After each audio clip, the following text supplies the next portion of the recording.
ఎవరైతే విదేశాల్లో ఉన్నవాళ్ళు మెయిన్‌గా చదువు కోసం గాని, ఉద్యోగం కోసం గాని, అక్కడే స్థిరపడాలనుకుంటున్న వాళ్ళకి ఒక మంచి బ్రహ్మాండమైనటువంటి అవకాశం అండి ఇది. సో, జనవరి 10న కుంభరాశి నుండి శని మీనరాశిలోకొస్తున్నాడు. ఎప్పుడైతే శని తన స్వంతింటిని వదులుతాడో, ఇంక మళ్ళీ తన స్వంతింటి స్థానానికి చేరేసరికి ప్రతి రాశికి నుండి దాటుకుంటూ తన స్వంతిల్లు వచ్చేసరికి సుమారుగా 30 సంవత్సరాల సమయం పడుతుంది. ఎవరైతే విదేశాల్లో ఉండి ఉద్యోగం కోసం గాని, చదువు కోసం గాని అక్కడే స్థిరపడాలనుకున్న వాళ్ళు, విదేశాల్లో ఉంటూ ఎదగాలనే ఆలోచన ఉన్న వాళ్ళకి ఇది మహా అద్భుతమైనటువంటి అవకాశం.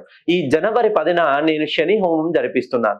ఈ శని హోమం ఎవరెవరు జరిపించుకోవడానికి అర్హులంటే, ఎవరైతే ఇచ్చిన డబ్బులు తిరిగి రాకుండా చాలా ఇబ్బంది పడుతున్నారో, ఆరోగ్య సమస్యలతో ఉన్నారో, కుటుంబ సభ్యుల మధ్య ఎప్పుడు మనస్పర్ధలొస్తున్నాయో, డబ్బులు ఇస్తే మధ్యవర్తిత్వాల ద్వారా డబ్బులు కోల్పోయిన వాళ్ళు, మీరు పెట్టుబడిన పెట్టులు మధ్యలో ఆగిపోయిన వాళ్ళు, సుమారుగా ఇటువంటి వాళ్ళందరి కోసం చతుర్ముఖ దిగ్బంధనం చేసి 5గురు పండితుల సమక్షంలో జనవరి 10న నేను శని హోమం జరిపిస్తున్నాను.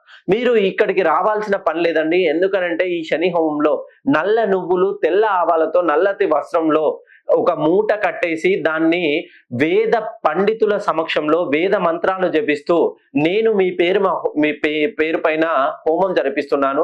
ఇట్టి అవకాశాన్ని మెయిన్ గా విదేశాల్లో ఉన్న వాళ్ళు ప్రతి ఒక్కరూ సద్వినియోగం చేసుకోవాలి.